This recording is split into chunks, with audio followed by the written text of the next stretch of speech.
Hi, it's Ian here. Welcome to another 5-minute marketing tip.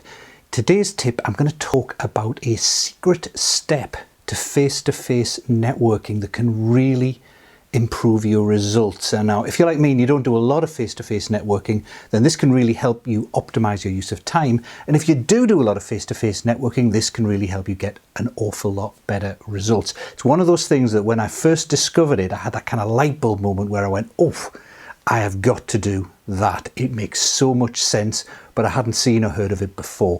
I'll explain all about it after the break.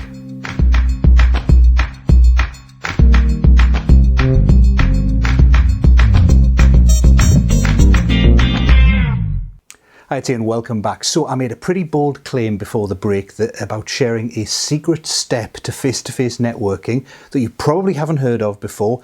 It's the kind of thing that when you hear about it, it will seem blindingly obvious, yet hardly anyone I know does it, and I've never heard anyone talk about it before. So let me explain. If you do any face-to-face networking, then if you've been on a variety of training courses that have told you how to do good networking, then you probably follow a process that's a bit like this. Firstly, you pick a good event to go to, one that's likely to have a decent number of your potential clients or referral partners.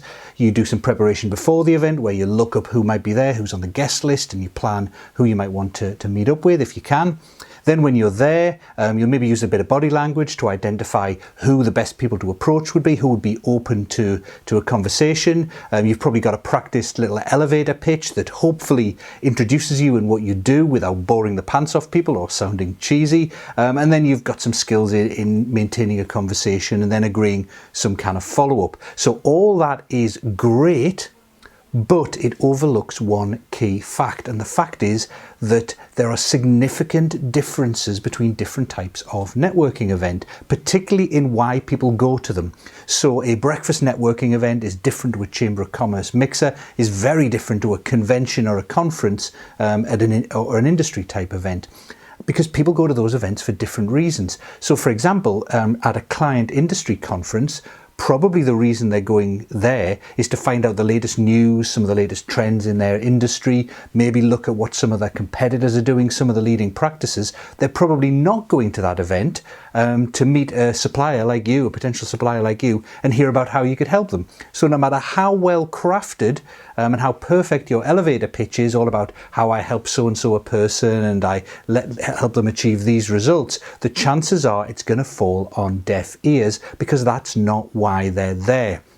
So the missing step is, after you've figured out what kind of event you want to go to, and after maybe you've done a bit of research about who's going to be there, who you'd like to meet, the key thing to do is put a lot of thought into why those people are coming to that specific event. What's their motivation for being there?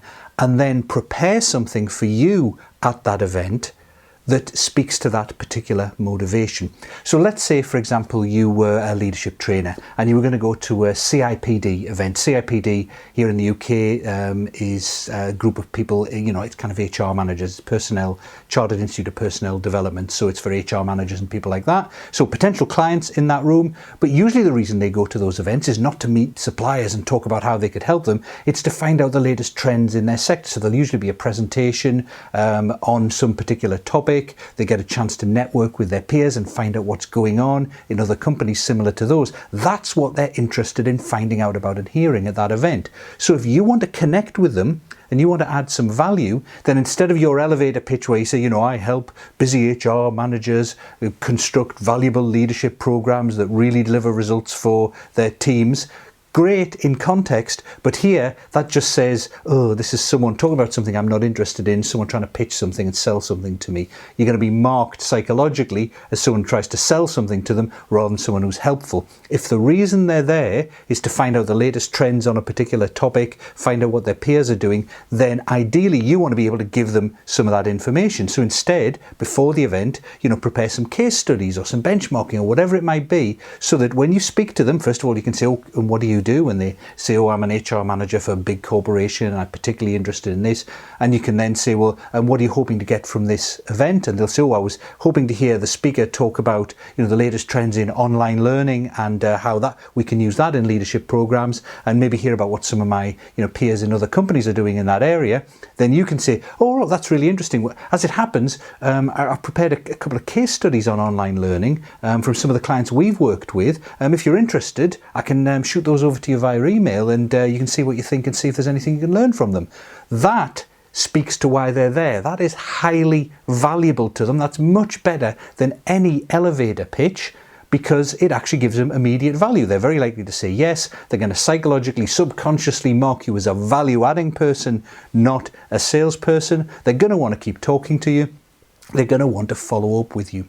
So that's the big secret step. It's to do research specific to the event and think about why are attendees coming to this event, and then preparing something of value for them related to why they're coming, rather than just a standard elevator pitch or whatever it is you might want to offer them. Now, if you go through that process and you can't think of anything that you can offer them or that you've got that would be valuable in the context of why they're attending, you might want to think about whether you should be attending at all. Because if you've got no value to add at that event for the reason they came, don't fool yourself into thinking I can always add value. People always want to talk to me about what I do. If you can't add value in the context of why they're coming to that event, then maybe think about not going to that event at all. If you can come up with something, then that'll be great. You'll really add value to the people there. They'll want to be your connection. They'll want to follow up with you, and it will lead to future success with those people. That's it for this week. See you next week.